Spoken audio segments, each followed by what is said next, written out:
personnalité de notre vie publique, c'est un républicain qui a des convictions ancrées, qui a décidé de ne pas continuer à l'Association des maires de France et qui m'a demandé de bien vouloir être candidat. Ensuite, il y aura peut-être d'autres candidats, il y aura une élection. Donc c'est le début d'une aventure potentielle, mais c'est une responsabilité de porter une voie de réforme décentralisatrice dont on a tant besoin en France pour retrouver le bon sens et l'action locale, et puis de transcender les clivages droite-gauche et de porter une vision du pays autour de la cellule communale, qui est une cellule ancienne mais moderne.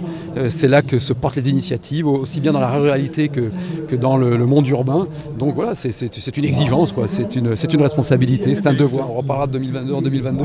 Merci à vous. Moi, écoutez, parler de l'articulation entre liberté et sécurité, c'est toujours important parce que ça renvoie à notre responsabilité civique, tout simplement, et que nous sommes dans une société pleine de potentialités, mais où l'on voit bien que certaines libertés sont restreintes progressivement, toujours pour des bonnes intentions, et que la sécurité régresse aussi. Donc lorsque l'État est défaillant sur ses missions régaliennes, pourquoi il a été inventé, c'est-à-dire la sécurité des biens et des personnes, la protection du groupe, eh bien cela se fait par une inflation de normes, une inflation de bureaucratie qui finalement non seulement ne règle pas les problèmes de sécurité, mais nuit à la compétitivité du pays, à la liberté. Donc oui, c'est important de parler devant des chefs d'entreprise qui sont des créateurs, qui créent de l'emploi, qui créent de la richesse, qui créent de la valeur.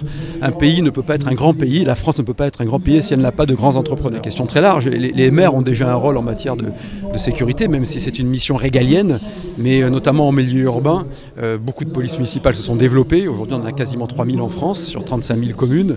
Des systèmes de vidéosurveillance sont totalement assumés par les mairies, et nous avons un rôle de tranquillité publique.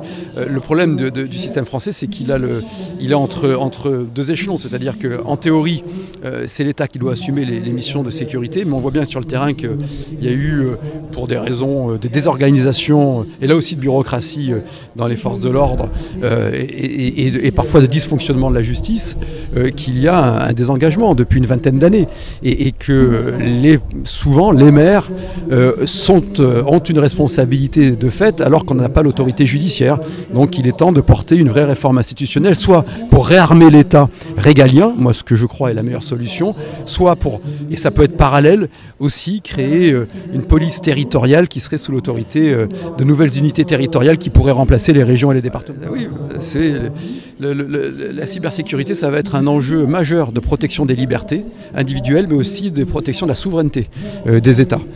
Les prochaines guerres, les prochaines attaques, elles se feront peut-être avec des armes létales, mais elles se feront aussi concomitamment par l'intralisation des systèmes numériques. Et on sait très bien aujourd'hui que beaucoup d'entreprises, beaucoup de collectivités aussi, sont soumises à du chantage numérique, à des attaques et à des cyberattaques. Donc c'est un enjeu qui est souvent minoré. Ça va être une charge croissante pour les entreprises, pour les collectivités, et c'est aussi un défi technologique, et je le dis, d'indépendance du pays, que de maîtriser non seulement la data, mais la cybersécurité, c'est-à-dire la maîtrise des flux numériques.